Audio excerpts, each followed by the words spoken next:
What's going on, everybody? Biker Dave here. I have a Chamberlain half horsepower garage door opener,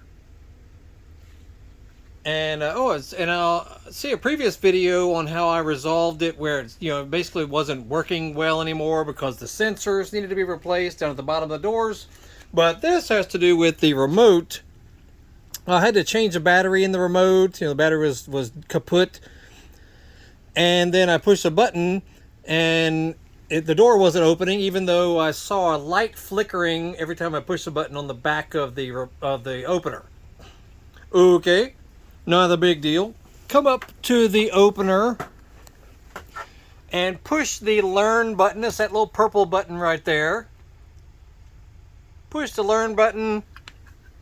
Then push the door opener, hold it for a couple of seconds. You may have to release it and do it again. Basically, wait until the light flashes one time. That way you know the remote has learned that this is the opener it needs to work with.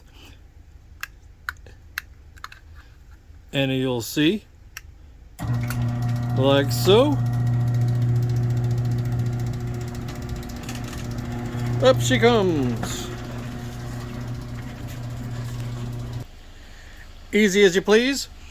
And see our other videos. We got all kinds of household fixing videos, as well as cars, motorcycles, dirt bikes, anything that we own or work on or service that might help you, fix a certain problem, or maintenance wise, or troubleshooting, that sort of thing.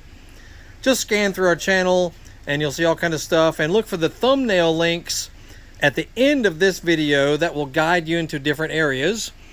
And also, if you work on your own motorcycles, dirt bikes, ATVs, that kind of stuff, Google Horsepower House and you'll find our eBay store and Amazon store that has all kinds of specialty tools, unique stuff for those of you who work on your own engines, flywheel pullers, fork boots, all kind of unique stuff. So look for that on eBay.